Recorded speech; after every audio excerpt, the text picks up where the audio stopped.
Come on in to Margaret McSweeney's Kitchen for Kitchen Chat, where every week you'll meet chefs, cookbook authors, foodies, gourmets, and just plain people who love to eat. And along with laughter, chat, recipes, and stories about food, you'll sometimes also hear words of inspiration, love, and hope.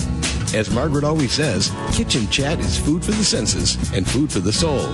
So grab a cup of coffee, put your feet up on a comfy chair, and get ready to spend a little time with Margaret and her friends. Hello, dear foodie friends, and welcome to Kitchen Chat. This is your host, Margaret McSweeney. I'm so glad you're joining me in my kitchen today, and I'm so excited about today's guest. Jack Bishop, who is the Chief Creative Officer for America's Test Kitchen, is joining us today from Boston, and he has a fantastic book out. You are just going to love this. As I was telling him earlier, I devoured my way through his fabulous book called Tasting Italy. And I'm going to make sure that we have a link for this. And it's so exciting. I can't wait for him to share with us the history, because this was a very important and unique creative collaboration with National Geographic and America's Test Kitchen, featuring 100 kitchen-tested recipes. And Jack Bishop takes us on this culinary journey. So welcome to Kitchen Chat, Jack. Thank you. Great to be chatting with you today. Oh, well, if we could set the table for this culinary journey, there's a lot of Italy to cover, and I have a greater appreciation of this fine country now. But if you could set the table, how did this collaboration begin with National Geographic and America's Test Kitchen? And what was the inspiration and impetus behind it? So editors at America's Test Kitchen and editors at National Geographic just met and started chatting about what we were working on. And the more that we were talking to each other, we realized we had a unique opportunity because we have a similar approach to quality content and telling stories, but we have very different strengths. And that if we worked together, we could tell the story of Italy and its food in a way that nobody else had done it before. And that would include photographs and maps from National Geographic, travel essays from people who've lived in Italy that could take us to different places, also from National Geographic, along with recipes and recipe photographs from America's Test Kitchen that would allow you to bring Italy to life in your own kitchen.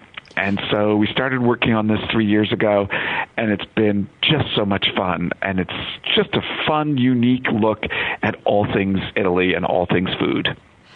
Yes, and there's so many things I can't wait to chat about. First of all, were you able to accompany National Geographic on any of these travels?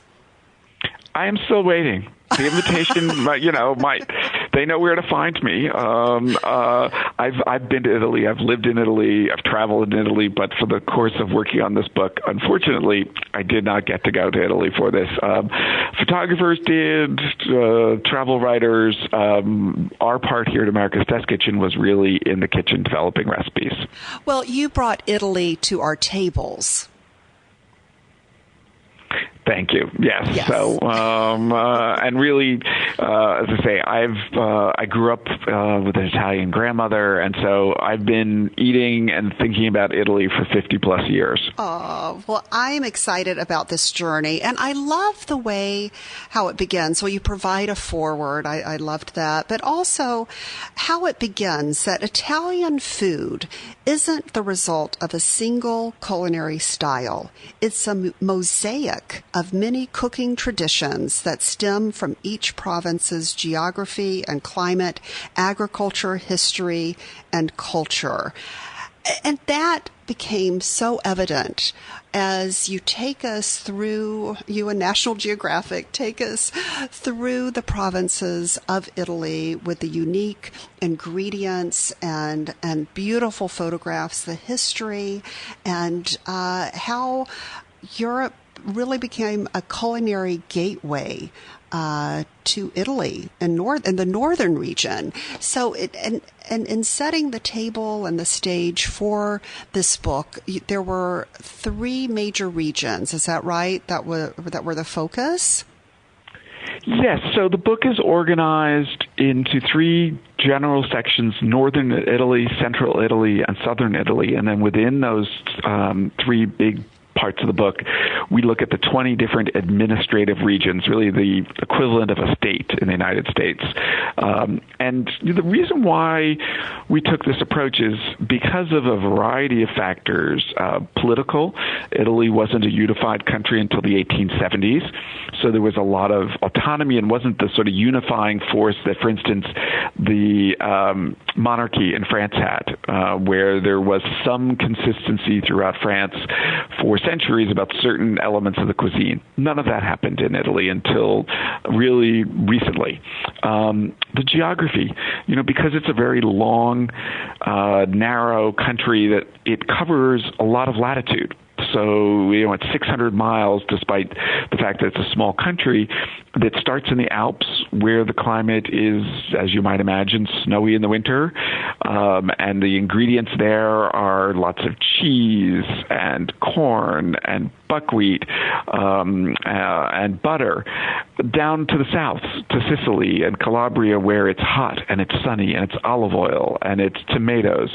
And so organizing it into these 20 regions allowed us to tell the story of each of these regions, its cultural traditions, and its ingredients in food. And speaking of ingredients, there are so many exotic ingredients, of course, from Italy, including the famous white or the truffles, the white diamonds of Italy. And I'd love to chat about that. But in addition to the truffles and other exotic ingredients, there, of course, is Nutella, which has become quite a staple, of course, for us here in the United States. Yeah, and most people don't really understand where it comes from. It comes from the Piedmont in northwestern Italy. Hazelnuts are our local ingredient. Obviously, they're making chocolate there. They're not growing chocolate there, but it is a major product and center of all things chocolate. And, it's just fun to sort of understand the backstory of Nutella, where it comes from, and then how you see, for instance, chocolate and hazelnuts together and separately coming out in the cuisine of that region with recipes that highlight both of those ingredients. Yes, and the white truffle. If we could chat about that and provide the listeners with a real appreciation of, I cannot believe that people pay as much as $3,600 a pound and travel all the way to Alba in the Piedmont region to experience this and have a bit of topping on their risotto. How did the truffle discovery begin? And if you could just share with us about that rich cultural tradition of truffle hunting and what makes it so valuable, where it's called the white diamond of Italy. So the black truffles, which some people may be familiar with, which we generally associate with France, Italy has white truffles. And they are aromatic. They're delicious. I still remember my first meal in Italy. I was 20 years old. I got off an overnight train from Germany in Florence with a friend in Florence to a restaurant that she knew. And we had a bowl, I still recall, of tagliatelle that had been tossed with some butter and Parmesan, and then they came to the table and shaved white truffle. Much like you would shave Parmesan over the bowl of pasta. And oh my heavens, even before I dug in, the aroma was just intoxicating, the flavor amazing, and it's an experience that is unparalleled really in the culinary world. It is just incredibly delicious. Wow. Oh, that is my dream. One day to sample a white truffle and go truffle hunting in Italy. Have you gone truffle hunting? Have you had that experience? I have gone truffle eating, but not truffle hunting. But it is, it involves animals, dogs that are out there finding these truffles that are growing at the base, at the roots of oak trees or hazelnut trees, and, finding them and then obviously digging them up. And they are, as you say, they are incredibly valuable at up to $3,600 a pound. Wow. Do they last long? I mean, what is the storage like? How does one storage? You can't really put it in a vault, I guess. How does one store a truffle, and how long does it last? It will last for several weeks, maybe several months under refrigeration. It's why we see a lot of truffle oils. Frankly, many of those aren't very good, but they try to impart the truffle into the oil as a way of prolonging the way that it lasts. But, truffles are really a seasonal product, and that fall comes October and November, and it is truffle season. And that, that is not something that is appearing on restaurant menus year round. We have some local truffles. When they shave it over a bowl of pasta, it's a $10 or $20 supplement. It's not, you're not getting very much truffle, but the aroma is just intoxicating, and a small amount goes a very, very long way. Oh, that sounds delicious. And I love all of the wonderful recipes that accompany this culinary journey through your book. I also love the history, too, as we travel to, and pardon my Italian pronunciation, I'll need your help here, for classic recipes from Liguria. Is that how you say that? You've got it perfect. Oh. Yes.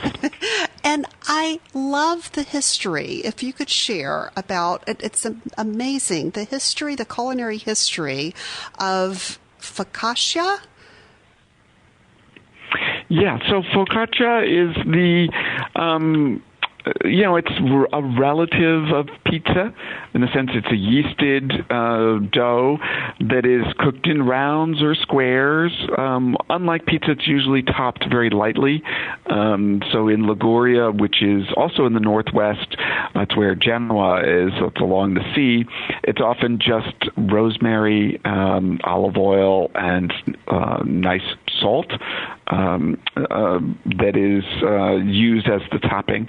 If you see something labeled focaccia that has tomatoes and cheese on it, it's like, no, that's just pizza. That's not focaccia. Focaccia is snack.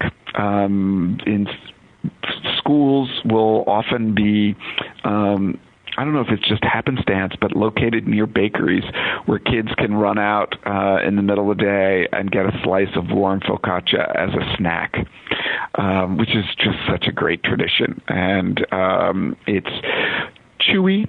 Focaccia.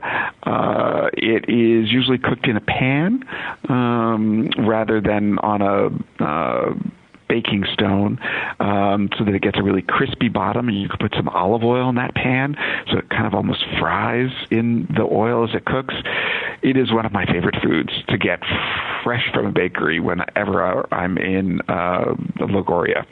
Oh, that does sound delicious. And as we move to, I guess it's Lombardy, I was so intrigued to read about how, upon the advice of their doctors, royal households in Renaissance Milan coated their food with a dusting of gold as a remedy for heart ailments. What was this about? This doesn't sound very scientific to me. Milan is perhaps today and historically the wealthiest region within Italy, and an interesting bit of cultural history and food history that ends up sort of being reflected still in some of the dishes. So this is also the land of saffron. the world's most expensive spice that shows up in the traditional risotto of the dish. That I like to think that's the modern descendant of gold on your food is saffron on your food. Wow. Yeah. So they no longer put flecks of gold on their food then? Not as a regular thing, and it's not going to help with, I don't think, heart health. Although I like the fun concept of that. And I think it's so appropriate, of course, with the holidays upon us that you share in the book local flavor holiday bread, panettone. Yes. It's the big cylindrical bread. It's sweet, but not terribly sweet. It has candied fruits, dried fruits, nuts. It's shaped kind of like a hat box that it comes in. And it's, for bread bakers, it's related perhaps to brioche. It's a sweetened yeast dough. It's very eggy and delicious, and is a really tradition throughout Italy that people are giving each other a panettone, although this is a northern Italian tradition, as you said, from Lombardy. Oh, I love that. And speaking of baking, I think that is one of the biggest challenges for many of the listeners in baking. As the guru there at America's Test Kitchen, can you share maybe a baking tip for the holidays? A baking tip. I'm going to give you two baking tips. One is parchment paper is your friend. When it comes to lining baking sheets for baking all of those holiday cookies, rather than spraying them or using foil, invest in parchment paper. It's just a wonderful invention. Allows you to cook batch after batch after batch, and then you don't have to clean up the pan because, of course, it's been lined with parchment paper. My other tip is, odds are that if someone has not calibrated your oven in the last couple of years, that it's probably not at the temperature you think it is. And so invest in an oven thermometer so that you can see when you set your oven to 375, is it actually 375? We've done this. We've sent oven thermometers home with the staff and found that, and these are people who work at America's Test Kitchen so that they cook a lot at home, that temperatures ranged by 100 degrees. When we asked people to set their ovens to 350, some people their ovens were at 300 and some were at 400, and everywhere in between. And so you will get different differences. And while you can go get your oven calibrated, you can also just do it yourself and turn the oven dial up or down a little bit to hit the desired temperature. Interesting. Now, is there a specific thermometer that you recommend or promote on your website? Yes, as you know, we review thousands of pieces of kitchen equipment, including little oven thermometers that you can hang from the rack in your oven. And that's really the best thing to do. And then you can just check to see that when you're using your oven that it's at the right temperature. The one that we like, it's $8. I mean, it's a cheap investment.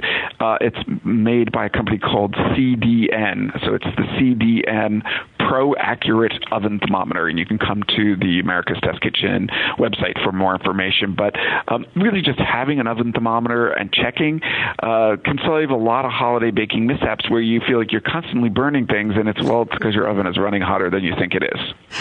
Well, now I have an excuse why things have burnt. So thank you for that.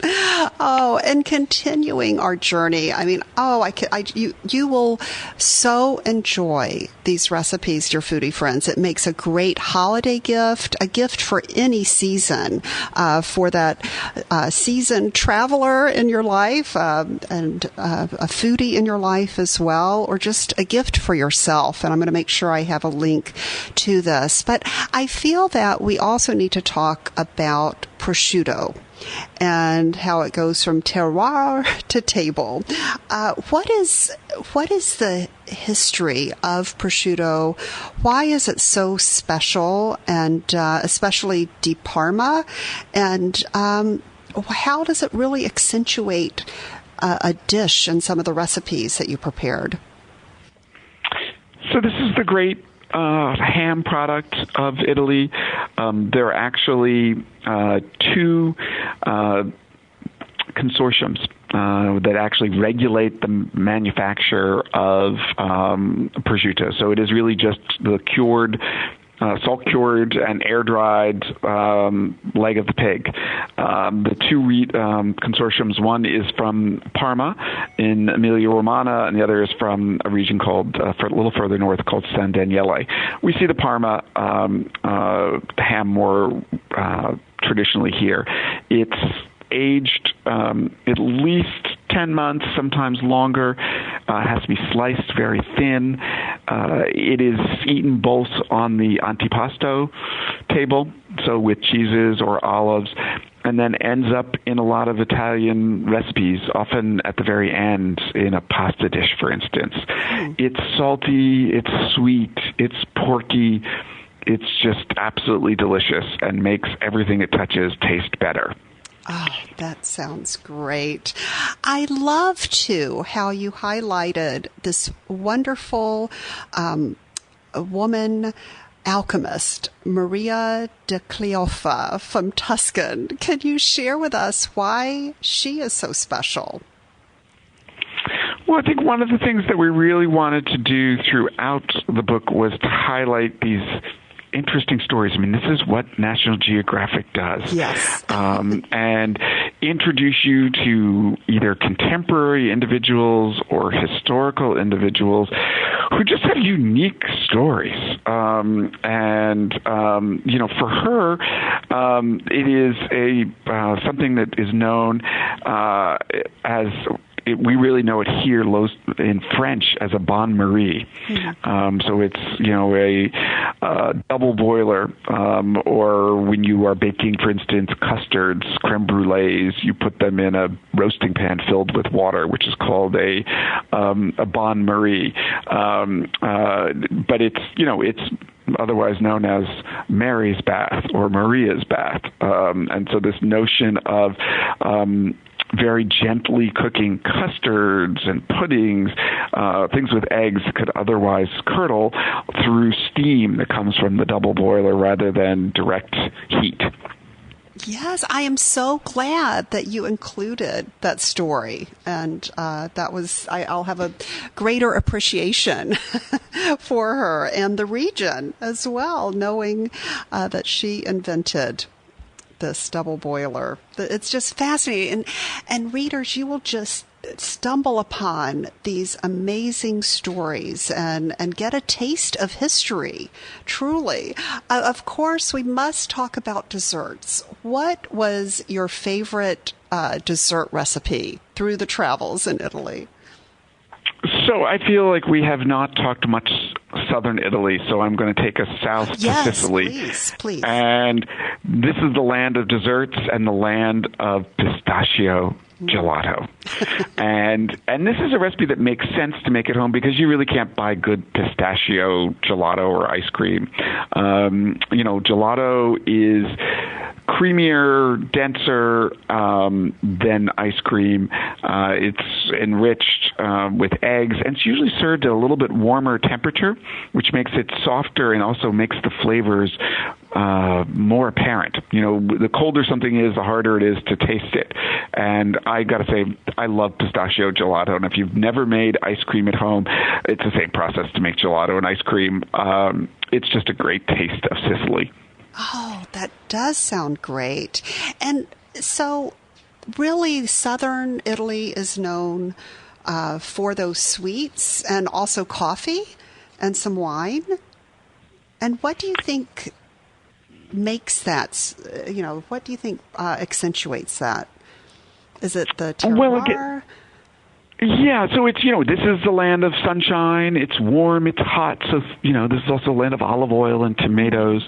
It's also Arab influence. So, for instance, the pistachio gelato comes very much out of the Middle Ages when Sicily, for instance, was ruled by the Arabs. And so there are influences from North Africa and from the Eastern Mediterranean that you would never see in some place like Liguria or the Piedmont in the north. And so the cuisine is very different and delicious in a different way.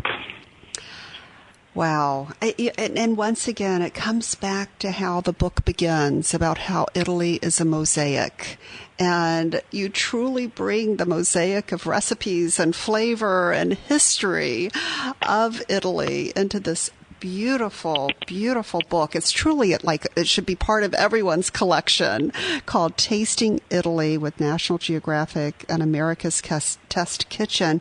So, Jack, was there an ingredient through the Italian experience here that was a surprise to you? An ingredient that was a surprise, something that I hadn't tasted before, right. or worked with, just within the discovery of this culinary journey. It's a good question. I want to say that I was surprised by something. I had a newfound appreciation for humble escarole. So it's sitting in our supermarkets right now. We walk past it. We have no idea what to do with it. And one of my favorite recipes in the book comes from Apulia, also in southern Italy. And it has, it's a puree of potatoes and fava beans that is topped with garlicky sautéed escarole. Oh. And I think most Americans don't think you could cook with it. I love escarole in soups. It's just delicious. And it's one of those things as we head towards the winter and we think there are not that many great vegetables in our typical supermarket. Escarole is always there. It's delicious. And Italians really know what to do with it. Oh, that is great. And you have a recipe in here featuring that ingredient? Yes, we do. And so it had a sort of newfound appreciation for escarole based on how we ended up using it in the book. Oh, fantastic. I'm eager to look at that. Well, in addition to the book, you have a lot on your plate, of course, with America's Test Kitchen. Can you please provide the listeners with a sneak peek at any upcoming episodes? Yeah, so we're always filming more episodes of our two shows, America's Test Kitchen and Cook's Country. They run on public television. Please tune in and watch us at work. But I think one of the most exciting things is we just launched a couple of weeks ago a brand new podcast.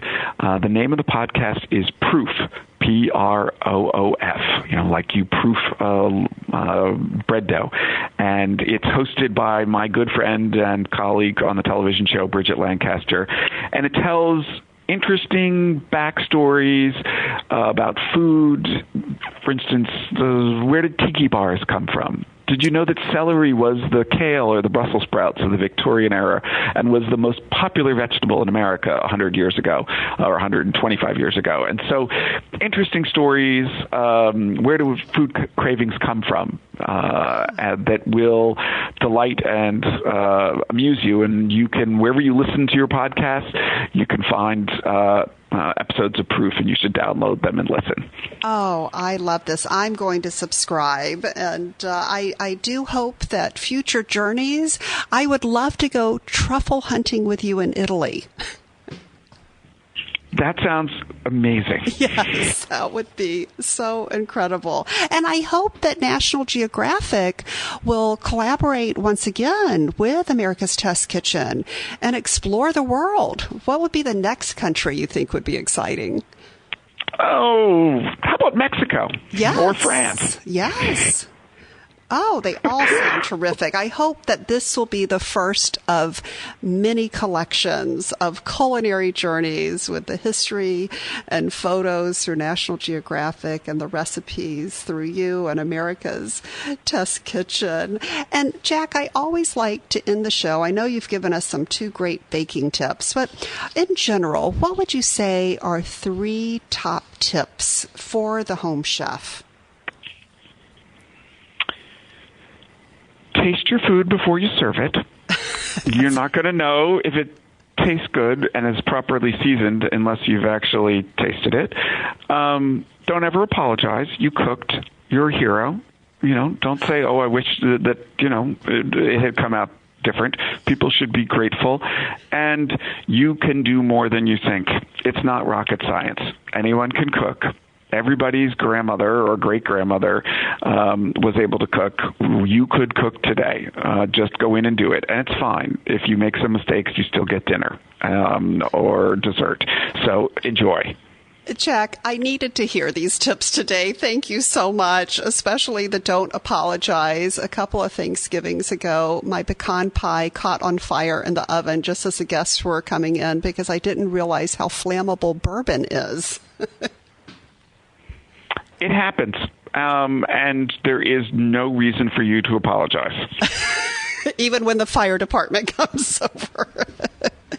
It's just it makes an amazing story. So that's fine. Thank you so much, Jack, not only for giving us all confidence in the kitchen through all of your resources with your new podcast, Proof. I'll make sure I have a link to that. This wonderful new book in collaboration with National Geographic, Tasting Italy, all the wonderful other books, and of course your show, America's Test Kitchen. Thank you so much for being on Kitchen Chat. Thank you. You have a great day. Thank you. You too. And thank you, dear foodie friends, for joining the journey. And make sure you follow Jack on his new podcast. I'll make sure I have the links, and visit me in my kitchen, kitchenchat.info. And always remember to take a moment and savor the day. Thanks for joining Margaret for Kitchen Chat today. Margaret would be so excited for you to drop by and visit with her at kitchenchat.info, where you'll enjoy podcasts, blogs, recipes, tips from chefs, and even great giveaways.